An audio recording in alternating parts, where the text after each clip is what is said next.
Welcome students, welcome to ज्ञान wisdom. आज के छोटे से वीडियो में हम बात करने वाले हैं AHSEC that means ASSEB class 11 accountancy के बारे में। ठीक है। बहुत सारे डिस्ट्रिक्ट में अलग अलग टाइम पे एग्ज़ाम हो रहा है इस बार। नॉर्मली हम लोगों का सबका एग्ज़ाम एक साथ होता था, बट इस बार जो है बोर्ड ने डिसाइड किया कि नहीं, हम डिस्ट्रिक्ट वाइज जो है एग्ज़ाम लेंगे। ठीक है। तो सबसे पहले तो मैं आपको ये चैनल दिखा देता हूँ, ज्ञान विजडम, जहाँ पे आप वीडियो देख रहे हो। चैनल को सब्सक्राइब जरूर कर लेना, ताकि क्लास 12 में आप लोगों को बहुत हेल्प मिलेगा। ठीक है। और बहुत सारे इंपॉर्टेंट क्वेश्चंस भी दिए गए हैं, तो वो भी आप देख सकते हो। और सारे ही क्वेश्चन सभी डिस्ट्रिक्ट के लिए सूटेबल होते हैं। ठीक है, मतलब सबके लिए ही वैलिड है। तो ऐसा नहीं है कि कोई एक डिस्ट्रिक्ट के लिए है दूसरे के लिए नहीं है, सभी के लिए इंपॉर्टेंट क्वेश्चन सभी के लिए सेम ही होता है। ठीक है। सो आप जाकर ज्ञान विजडम बोल के सर्च करो, accountancy important question, business study important question, जो भी आपको मिलेगा पहले का दिया हुआ सब वैलिड है। ठीक है। साथ ही क्लास 11 का जो कोर्सेज है, मतलब नोट्स वगैरह जो है, कोर्स नहीं है नोट्स है, वो आप लोगों को फ्री में मिल जाएगा। यहाँ पर जस्ट आप ज्ञान विजडम ऐप डाउनलोड कीजिए और वहाँ पर आप जस्ट सर्च कीजिए 11 अकाउंटेंसी, या फिर अकाउंटेंसी सर्च कीजिएगा, थोड़ा स्क्रॉल डाउन कीजिएगा, आपको मिल जाएगा। ठीक है। जस्ट जब आप सर्च कीजिएगा तो याद रखिएगा ऑल कोर्सेज बोल कर होना चाहिए, या फिर आप 11 वाले सेक्शन में चले जाइए तो सिर्फ आपको 11 का मिल जाएगा। ठीक है। सो चलिए, तो अब मैं आई होप कि आपने अभी तक I hope that you already have subscribe the channel. So हम लोग स्टार्ट करते हैं। सो हमारे आज का क्लास में हम MCQ देखने वाले हैं। हाँ, आपको पता है कि MCQ हमारे एग्जाम में अभी टोटल 40 मार्क्स का पूछ रहा है, तो वो ये सबसे इंपॉर्टेंट रहेगा, इसको अच्छा से समझना है। और ऐसा नहीं है कि जो मैं दे रहा हूँ वही आएगा, बट उसके आसपास का ही आएगा। हाँ, तो ये नौगांव डिस्ट्रिक्ट का हमारा एक नौगांव डिवीज़न 2, ठीक है, वहाँ का ये पेपर है। सबसे पहला क्वेश्चन दिया गया, according to business entity concept, business entity concept के हिसाब से क्या होता है? Business and owners are same, नहीं सेम नहीं होता है, डिफरेंट होता है। Business is different from owners, तो एकदम सही बात है। ठीक है, तो बस हो गया, इसका आंसर क्या होगा? 1 नंबर। ठीक है। तो ऐसे ही कर करके हमें सारा का सारा MCQ जो है करते जाना है। गुडविल फॉल्स अंडर, गुडविल किसके अंदर आता है? तो गुडविल पर्सनल अकाउंट है, रियल अकाउंट है, नॉमिनल अकाउंट है, नन ऑफ द अबव है। ठीक है। तो गुडविल जो होता है वो क्या होता है? रियल अकाउंट होता है। ठीक है। या फिर ऐसे ही पूछा जा सकता है, गुडविल टेंजिबल है, इंटेंजिबल है? तो गुडविल क्या है? इंटेंजिबल है। इसके अलावा कुछ और इंटेंजिबल एसेट्स के नाम हमें याद रखने हैं, जैसे कि furniture, land and building, plant and machinery, ये सब क्या होता है? इंटेंजिबल, टेंजिबल होता है। ठीक है। और इंटेंजिबल क्या है? कॉपीराइट, पेटेंट, गुडविल, हाँ, ये सब। इसके अलावा कोई भी सॉफ्टवेयर, ये सब क्या है? इंटेंजिबल होता है। Internal user of accounting information, internal user accounting information का कौन है? क्रेडिटर है, पोटेंशियल इन्वेस्टर है, मैनेजमेंट है। ठीक है। तो मैनेजमेंट क्या होता है? हमारा इंटरनल होता है, और बाद बाकी जितने भी हैं ये सब जो है एक्सटर्नल है। ठीक है। सो यूज़र्स ऑफ अकाउंटिंग दो तरह के होते हैं, इंटरनल और एक्सटर्नल, तो उसके ऊपर एक क्वेश्चन है। Okay. Excess of credit in trading, अगर मान लो आपने एक ट्रेडिंग अकाउंट बनाया और अगर आपका क्रेडिट साइड ज़्यादा हो गया, मतलब इस साइड अगर ज़्यादा हो गया, तो क्या होगा? इधर में आता है पैसा, इसको हम क्या बोलते हैं? Gross profit. क्या बोलते हैं इसको? Gross profit. ठीक है। सो इसका आंसर क्या होगा? Gross profit. Okay. So gross profit, ये रहा option number C. Name the transaction that is recorded in both side of cash book, cash book के दोनों साइड में रिकॉर्ड होने वाला ट्रांजैक्शन, तो आपने सुना होगा कॉन्ट्रा एंट्री। कॉन्ट्रा एंट्री जो होता है बोथ साइड रिकॉर्डेड होता है। ठीक है। जैसा नाम ही है, नाम कॉन्ट्रा का मतलब ही क्या होता है? अपोजिट, है ना, विपरीत। हाँ, सो इसलिए कॉन्ट्रा एंट्री एक कैश बुक के दोनों साइड में ही रिकॉर्ड होता है, इधर भी रिकॉर्ड होगा और इधर भी रिकॉर्ड होगा। ओके। इनडायरेक्ट एक्सपेंसेस को हम लोग कहाँ पे शो करते हैं? सो इनडायरेक्ट एक्सपेंस को हम शो करते हैं PL अकाउंट में। कहाँ पे शो करते हैं? PL अकाउंट में। ठीक है। और डायरेक्ट को कहाँ शो करते हैं? ट्रेडिंग अकाउंट में। ओके। बैलेंस शीट में हम क्या दिखाते हैं? बैलेंस शीट में हम लोग एसेट्स एंड लायबिलिटीज का समरी रखते हैं। Okay. If trial balance does not tally, अगर ट्रायल बैलेंस आपने सारा कुछ कर लिया और आपका जो एक ट्रायल बैलेंस है वो सही से अगर टैली नहीं हो रहा है, मतलब बोथ साइड अगर सेम नहीं आ रहा है, तो जो अमाउंट, जो डिफरेंस है, उसको हम कहाँ डालते हैं? सस्पेंस अकाउंट में। कहाँ डालते हैं? सस्पेंस अकाउंट में। ठीक है। Bank overdraft is shown, bank overdraft को हम बैलेंस शीट में किस साइड दिखाएंगे? तो बैंक ओवरड्राफ्ट को हम लोग लायबिलिटी साइड दिखाते हैं। इसी तरीके से आउटस्टैंडिंग सैलरी, ठीक है, को हम लोग लायबिलिटी साइड दिखाएंगे। अगर कभी कोई बोलता है प्रीपेड, तो प्रीपेड कहाँ होता है? एसेट साइड में शो किया जाता है। ठीक है। क्लोजिंग स्टॉक जनरली क्या होता है? ट्रायल बैलेंस के नीचे होता है, below the trial balance. Okay. और कहाँ पर शो होता है? एसेट साइड में। ओके। तो ये सब जो ही मैं बोल रहा हूँ उसको याद रखिएगा, आपके एग्जाम में इंपॉर्टेंट रहेगा ये सारा। ठीक है। अब आपको 2 स्टेटमेंट दिया गया और आपसे पूछा गया है कि इसमें से कौन सा ऑप्शन करेक्ट है। तो ऐसा क्वेश्चंस भी हो सकता है। हम एक लाइव सेशन भी लेंगे, वहाँ पे भी हम कुछ क्वेश्चंस प्रैक्टिस करेंगे। ठीक है। तो जब मैं लाइव लूँगा उसको ज्वाइन कीजिएगा, जिसके लिए आप एक व्हाट्सएप ग्रुप है हमारा, उसको आप ज्वाइन कर लीजिए। इसी वीडियो के नीचे आपको एक व्हाट्सएप ग्रुप का भी आपको लिंक मिल जाएगा, उसको आप ज्वाइन कर लीजिए। ठीक है। डेप्रिसिएशन इज चार्ज्ड, एक टेलीग्राम भी हमने स्टार्ट किया है, तो हम टेलीग्राम का भी लिंक दे देंगे, उसको भी आप ज्वाइन कर लीजिएगा। Depreciation is charged on fixed assets, सही बात है, हाँ सही बात है, ट्रू है ये। डिप्रिसिएशन इंक्रीजेस नहीं, इंक्रीज नहीं करता है। डिप्रिसिएशन क्या होता है, एसेट्स का वैल्यू डिक्रीज करता है, ठीक है, तो ये डिक्रीजेज होगा। साथ में याद रखना है डिप्रिसिएशन जो होता है वो टेंजिबल एसेट्स पे लगता है, और एक और टर्म होता है एमोटाइजेशन, ये इनटेंजिबल एसेट्स पे लगता है, ठीक है। सो और डिप्रिसिएशन AS6 के अंदर आता है, ये भी आप याद रखिएगा। सो यहाँ पर 1 ट्रू है और 2 फॉल्स है ना, so both are correct, both are 1 true 2 false, option number C is correct, दो option number C is correct, ठीक है। हु कलेक्ट्स IGST, अब आपको पता है GST जो है, GST दो तरह का है। पहले तो GST का फुल फॉर्म याद रखिएगा, गुड्स एंड सर्विस टैक्स, ठीक है, goods and service tax. IGST शायद 2016 या 17 में आया था, 1 अप्रैल ऐसे कुछ होगा, या अगस्त से शायद आया था, ठीक है, तो इसका डेट आपको याद रखना अच्छा तरह से। उसके बाद में GST में क्या होता है, एक होता है CGST, एक होता है SGST और एक होता है IGST, ठीक है। CGST मतलब सेंट्रल गवर्नमेंट का हिस्सा, SGST मतलब स्टेट गवर्नमेंट का हिस्सा, और IGST जो होता है ये सेंट्रल गवर्नमेंट ही लेता है और बाद में फिर स्टेट गवर्नमेंट को रिटर्न कर देता है। तो क्वेश्चन है हु कलेक्ट्स IGST, कौन लेता है, तो ये हमें लेता है कौन, ये लेता है सेंट्रल गवर्नमेंट, ठीक है। Which of the following is not a qualitative feature, इसमें से कौन सा क्वालिटेटिव फीचर नहीं है अकाउंटिंग का, रिलायबिलिटी होता है, कंप्लीटनेस नहीं होता है, अंडरस्टैंडेबिलिटी होता है, रिलेवेंस भी होता है। तो ये सब जो है क्वालिटेटिव कैरेक्टरिस्टिक्स है कंप्लीटनेस को छोड़कर, हाँ, तो इसलिए ऑप्शन नंबर बी। अब देखो जब 4 ऑप्शन दिया जाता है तो हमें 4 में से किसी एक को रॉन्ग करना होता है, तो इसलिए यहाँ पर कंप्लीटनेस रॉन्ग होगा, हालांकि हो सकता है कुछ बुक में इसको भी दिया जाए, हाँ, क्वालिटेटिव कैरेक्टरिस्टिक्स के अंदर में। Which of the following account will be debited if machinery purchase, अगर आप मशीनरी परचेज करते हो फॉर कैश तो कौन सा अकाउंट इसमें डेबिटेड होगा, तो मशीनरी परचेज विद कैश का एंट्री क्या होता है, machinery account debited to cash account, तो मशीनरी अकाउंट डेबिटेड, ठीक है। अगर पूछता विच अकाउंट इज क्रेडिटेड तो cash account is credited, okay, बाद बाकी तो कोई काम है ही नहीं, ओके। आगे under impress system, the term impress system is used in relation with, अब इम्प्रेस सिस्टम आपने किस चीज़ को करते समय पढ़ा था, ठीक है। सो इम्प्रेस सिस्टम पढ़ते हैं जब हम लोग कैश बुक बनाते रहते हैं तब, ठीक है, और कैश बुक में कौन सा कैश बुक, जब हम पेटी कैश बुक बनाते रहते हैं तब, तो आंसर क्या होगा इसका, petty cash book, okay. Now cash book क्या रिकॉर्ड करता है, all cash transactions. Sales book क्या रिकॉर्ड करता है, all credit sales of goods, ठीक है, याद रखिएगा credit sales of goods, okay. वैसे परचेज बुक क्या रिकॉर्ड करता है, क्रेडिट परचेज ऑफ गुड्स। एक और होता है journal proper, those items which are not recorded in subsidiary books, वो सब कहाँ चला जाता है, जर्नल प्रॉपर में, ठीक है। Which of the following is indirect expense, again आपसे पूछ रहा है इनडायरेक्ट एक्सपेंस इसमें से कौन सा है, तो वेजेस जो है ट्रेडिंग में शो होता है इसलिए डायरेक्ट है, कैरेज इनवर्स भी ट्रेडिंग में होता है, कैरेज इनवर्स तो ये भी क्या डायरेक्ट है। सैलरी टू ऑफिस, इसके आगे और कुछ होना चाहिए था, ठीक है, ऑफिस एम्प्लॉय, हाँ, कर्मचारी यहाँ पे लिखा हुआ है, डेट मीन्स ऑफिस एम्प्लॉय होना चाहिए था, बट इन्होंने नहीं लिखा है, तो ये वाला ही अपना आंसर होगा। ऑफिस एम्प्लॉय को जो भी हम पैसा देते हैं कहाँ पे जाएगा, PL में जाता है, डेट इज ए इनडायरेक्ट है। Trial balance is, trial balance is and, trial balance क्या होता है, ट्रायल बैलेंस क्या है, सो ट्रायल बैलेंस क्या होता है, एक तरह का स्टेटमेंट होता है, ट्रायल बैलेंस क्या होता है, एक तरह का स्टेटमेंट होता है, ओके। ट्रायल बैलेंस भी एक स्टेटमेंट और बैलेंस शीट भी एक स्टेटमेंट है, ओके। अकाउंट नहीं होता है, इन्फॉर्मेशन भी नहीं, ऐसे कुछ भी नहीं होगा। आगे अ पर्सन टू हुम, एक person who owes money to the firm, एक पर्सन जो कि फर्म को पैसा देना बाकी है उसको हम लोग डेटर बोलते हैं, क्या बोलते हैं, debtor. And a person from whom a firm is to get money, एक फर्म को अगर पैसा मिलना बाकी है तो उसको हम क्रेडिटर बोलते हैं, ठीक है। तो जिससे मैं पैसा पाऊंगा वो मेरे लिए क्या क्रेडिटर है, और जो मुझे पैसा देना बाकी है, मतलब मुझे जो पैसा देना चाहिए, जिसको मुझे पैसा देना चाहिए, वो मेरे लिए क्या डेटर है। Owner is the person who starts the business, as we all know, इसका दूसरा नाम प्रोप्राइटर भी होता है, ठीक है। बहुत इंपॉर्टेंट क्लास है, बीच में मिस करके मत जाना, पूरा शुरू से एंड तक देखना। इफ मशीनरी इज परचेस्ड, ठीक है, अब इस तरह का क्वेश्चन भी आप लोग का हो सकता है प्रैक्टिकल बेस्ड। अगर मशीन एक परचेज किया गया है 1.5 लाख का, जिसका एस्टिमेटेड लाइफ 10 ईयर्स दिया गया है, और 10,000 रुपीज़ का इसका क्या है, स्क्रैप वैल्यू है, so what is the amount of depreciation under straight line method, ठीक है। सो स्ट्रेट लाइन मेथड में क्या होगा, तो इसके लिए फॉर्मूला है अपने पास में, जो आपका वैल्यू ऑफ मशीनरी है, मतलब मैं कॉस्ट लिख देता हूँ minus scrap value divided by number of years या एक्सपेक्टेड लाइफ। सो ये वैल्यू अपने पास दिया हुआ है 1.5 लाख, माइनस हो जाएगा 10,000 divided by 10 years, that is 1,40,000 आएगा, डिवाइडेड बाय 10 करेंगे तो 14,000, ठीक है। तो इसमें ऑप्शन में देखिए 14,000 है, यही अपना करेक्ट आंसर है, ठीक है।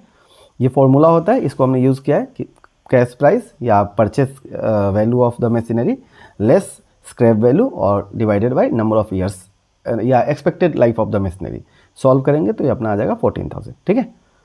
सो आंसर कौन सा होगा इसका, सी नंबर। नेक्स्ट क्वेश्चन दिया गया है, अगर आपको ओपनिंग स्टॉक दिया गया है, ठीक है, 20,000 का, परचेज दिया गया 10,000 का, क्लोजिंग स्टॉक है इतने का, वेजेज है इतने का, तो आपसे पूछ रहा है कॉस्ट ऑफ गुड सोल्ड क्या होगा।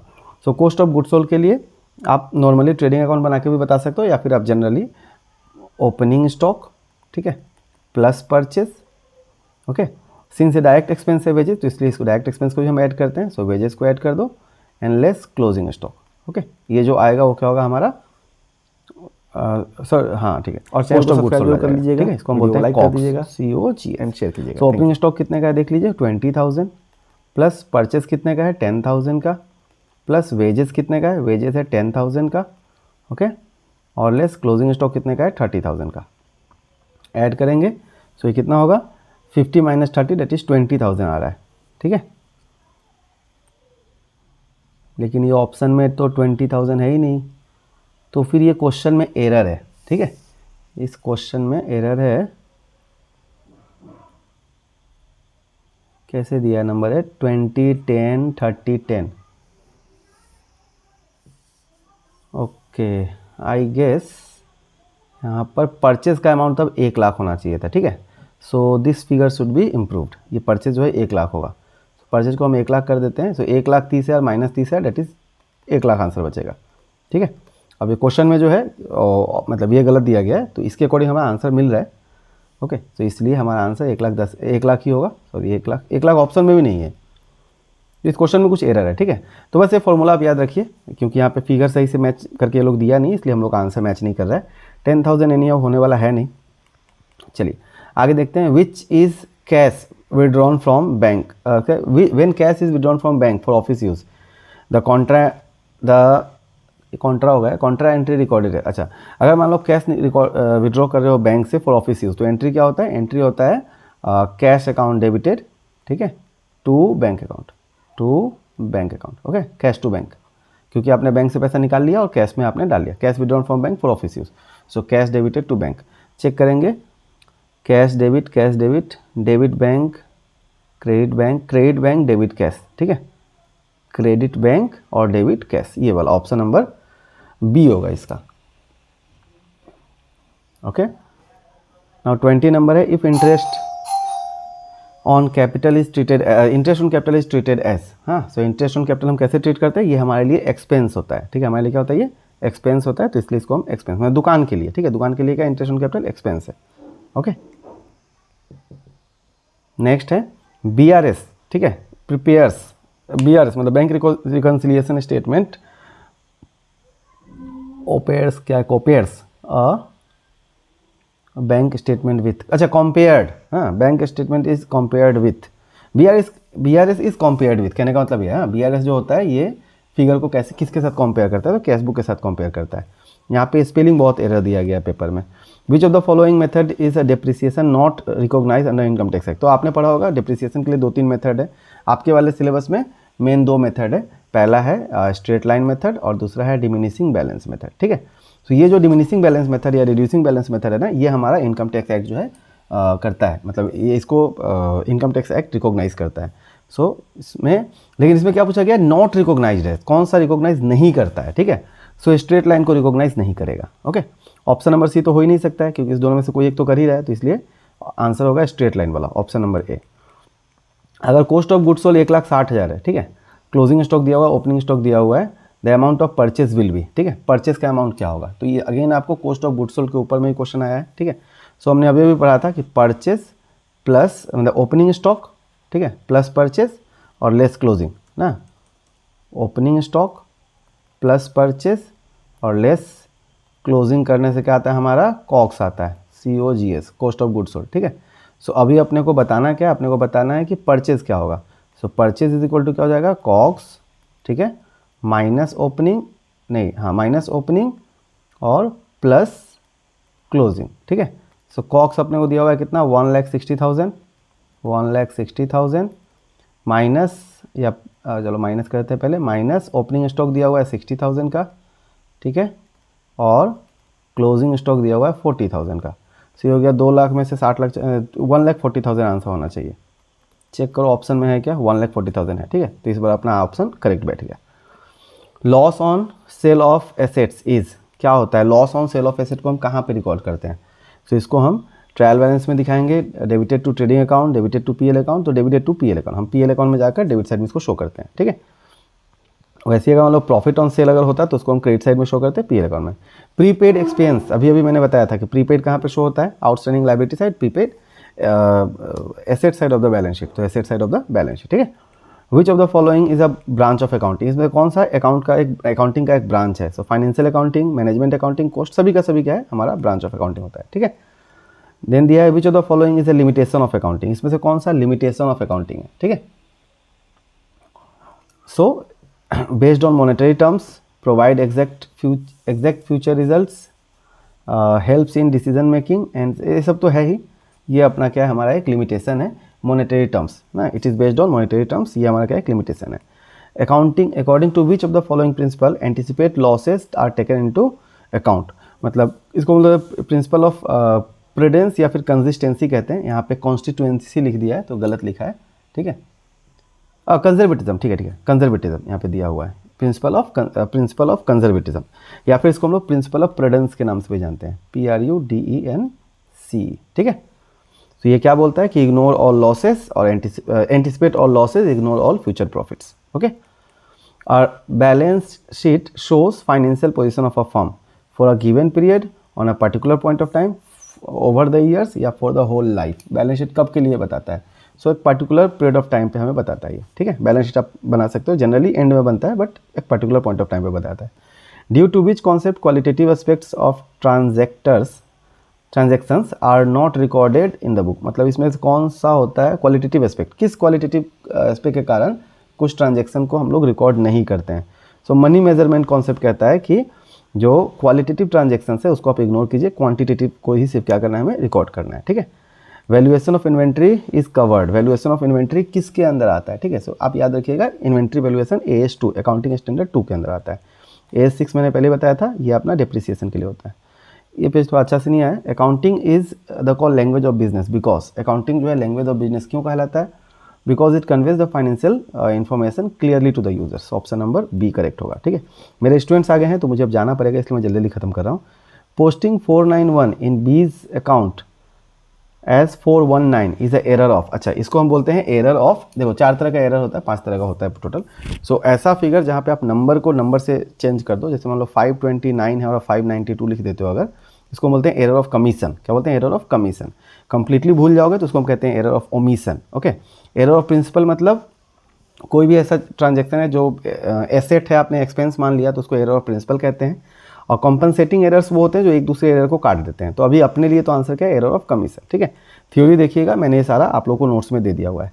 Trial balance prepared from, trial balance आप कहाँ से बनाते हो, तो लेजर अकाउंट्स को लेकर बनाते हैं हम लोग। सो ऑप्शन नंबर इसका बी होना चाहिए, ठीक है।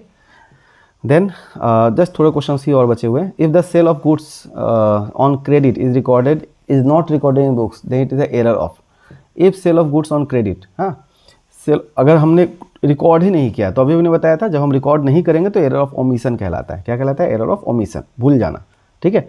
Discount column of cash book always, क्या हम बैलेंस करते हैं, टोटल करते हैं, ए बी या नन ऑफ दिस, तो हम टोटल करते हैं सिर्फ उसको, ठीक है, बैलेंस नहीं करते हैं, ठीक है।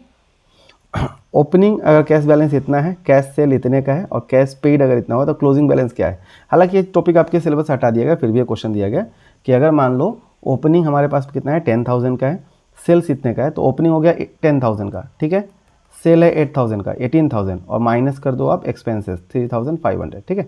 सॉल्व कीजिए इसको तो 13,500 शायद आएगा या 14,500 ना, और हाँ 14,500, तो इसका आंसर कौन सा होगा 14,500। So option number B. If customer has return dishonoured cheque, अगर कोई डिसऑनर्ड चेक होगा, कोई कस्टमर क्या करता है, रिटर्न कर देता है। कस्टमर चेक रिटर्न, ठीक है, डिसऑनर्ड इज रिकॉर्डेड इन, इसको आप कहाँ पर रिकॉर्ड करोगे, ठीक है। अगर कोई भी कस्टमर का चेक है जो क्या हो गया, रिटर्न हो गया है, इसको हम रिकॉर्ड करते हैं जर्नल प्रॉपर में, okay. Trading and PL account is prepared under, the trading and PL account is prepared under summarising, recording, classifying या एनालिसिस। इसको हम क्या बोलेंगे, मतलब हम लोग जो ट्रेडिंग अकाउंट बनाते हैं उसको हम लोग क्या बोलते हैं, उसको हम लोग बोलते हैं समराइजिंग, ठीक है। GST stands for goods and service tax, ठीक है। तो गुड्स एंड सर्विसेज टैक्स ये वाला होगा, option number C. What is book keeping, book keeping क्या होता है, अच्छा यहाँ से आपका डिस्क्रिप्टिव स्टार्ट हो गया, ठीक है। तो ये आपका सारा का सारा क्या था, MCQ था, जो मैंने सारा का सारा आंसर बता दिया। इसको बार बार देख लीजिएगा, 2-3 बार देखिएगा ताकि सारी बातें समझ में आ जाएगी। इसमें से ऑल देखिएगा, एग्जाम में 10 मार्क्स पक्का कॉमन रहेगा, ठीक है। लास्ट ईयर का भी मैंने पूरा पेपर सॉल्व करा दिया था एग्जाम के बाद में ही, तो आप OPYQ में जाकर वो वाला भी आप देख लीजिएगा, तो आपका ये 2 सेट पेपर आराम से कवर्ड हो जाएगा। नाउ क्वेश्चन इसमें क्या क्या पूछा वो भी देख लेते हैं फटाफट। एक है बुक कीपिंग क्या है, अकाउंटिंग इन्फॉर्मेशन क्या होता है, गाप क्या होता है, जनरली एक्सेप्टेड अकाउंटिंग प्रिंसिपल्स, ठीक है। एक्रूअल बेसिस ऑफ अकाउंटिंग क्या है, what are the types of transaction recorded in journal proper, एक दो तो आपको इसी पेपर में ही मिल जाएगा। 2 objectives of preparing trial balance, suspense account क्या होता है, फीचर्स ऑफ प्रोविजन क्या है, डिप्रिसिएशन क्या होता है, qualitative characteristics of accounting information, again आपको इसी पेपर में आपको मिल जाएगा 3-4 टू, है ना, वहीं पे आपको मिल जाएगा नाम लिखने के लिए। तो क्या होता है ना, एमसीक्यू वाले पेपर में बढ़िया से अगर ऑप्शन पढ़ोगे तो वहाँ पे भी आपको आंसर्स मिल जाएगा। डिफरेंस बिटवीन कैश बेसिस और accrual basis, okay. Double entry system of book keeping क्या होता है, हालांकि आपके इससे हटा दिया गया है, सिंगल एंट्री सिस्टम हटा दिया गया, डबल एंट्री है तो इसलिए पूछ लिया है, ठीक है। देन अकाउंटिंग इक्वेशन क्या होता है, assets is equal to capital plus liability, ठीक है। मेंशन द इक्वेशन, है ना, and explain clearly. Features of cash book, objectives of goods and service tax, okay, limitations of trial balance, distinction between capital expenditure, revenue expenditure, सब के सब मैंने notes में दे रखे हैं। हाँ, अब उसके बाद में यहाँ पे कैश बुक दिया गया है छोटा सा, तो ये कैश बुक है, ये बनाना है। उसके बाद में जर्नल और लेजर का डिफरेंस बहुत इंपॉर्टेंट होता है। एक बीआरएस का क्वेश्चन दिया गया है जहाँ पर आपको डेबिट बैलेंस एज पर कैश बुक ही है, मोस्ट ऑफ द टाइम यही पूछा जाता है, ओके। उसके बाद में ये कुछ ट्रेड बैंक ओवरड्राफ्ट क्या होता है, ट्रेड डिस्काउंट क्या होता है, कॉन्ट्रा एंट्री क्या है, रेवेन्यू रिसीट क्या है, सबके बारे में थोड़ा सा डेफिनेशन वगैरह लिखना है। और लास्ट में एक फाइनल अकाउंट दे दिया गया छोटा सा, ठीक है। सो आप लोग ट्राई कीजिएगा बनाने का, ओके। सो चलिए मिलते हैं अगले क्लास में। और लास्ट में एक और क्वेश्चन है, what are the cause of depreciation, most important, जरूर देख के रखिएगा इसको भी, आपके पेपर में भी ये दिख सकता है, ओके। वीडियो कैसा लगा जरूर बताना, चैनल को सब्सक्राइब करना, व्हाट्सएप ग्रुप जरूर ज्वाइन कर लेना अगर अभी तक हमारे साथ बने हो तो। और एक टेलीग्राम का चैनल भी हमने खोल दिया है जहाँ पर कोई भी इंपॉर्टेंट इन्फॉर्मेशन या फाइल वगैरह शेयर करना हो तो हम करेंगे, ठीक है। बाय बाय, मिलते हैं अगले क्लास में, thank you and best of luck. Must join WhatsApp group and best of luck, thank you and share with your friends also, thank you.